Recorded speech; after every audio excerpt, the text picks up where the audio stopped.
মনে করুন আপনি 1 তারিখ রাতে ঘুমিয়েছেন, কিন্তু সকালে ঘুম থেকে উঠে দেখলেন 11 তারিখ।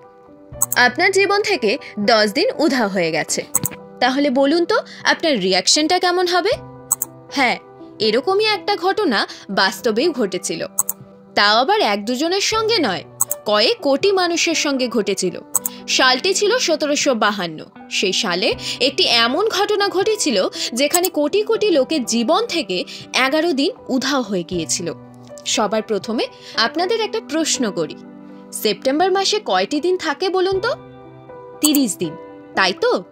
কিন্তু আপনি অবাক হয়ে যাবেন যে 1752 সালে সেপ্টেম্বর মাস থেকে 11 দিন উধাও হয়ে গিয়েছিল। চাইলে আপনারা গুগল করে দেখে নিতে পারেন। 1752 সেপ্টেম্বর মাসে সবাই ঘুমিয়ে তো ছিল 2 তারিখ, কিন্তু পরের দিন উঠে দেখে 14 তারিখ হয়ে গেছে। ওনাদের জীবন থেকে 11 দিন উধাও হয়ে গেছে। কিন্তু কোথায় গেল এই 11টি দিন? সময় কি থেমে গিয়েছিল?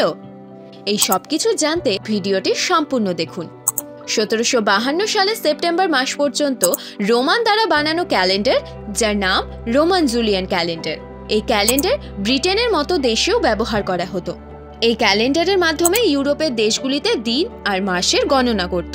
কিন্তু আপনারা কি জানেন বর্তমানে আমরা কোন ক্যালেন্ডার ব্যবহার করি?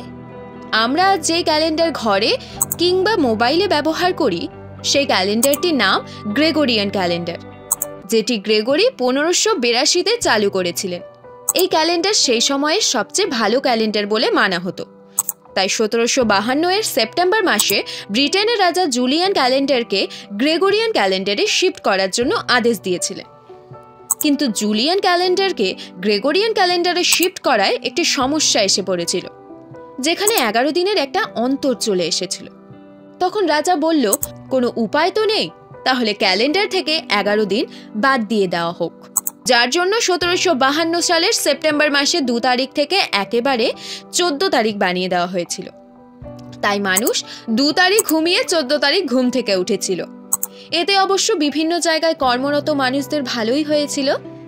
তারা ওই মাসে 11 দিন কাজ না করে পুরো মাসের স্যালারি পেয়ে গিয়েছিল।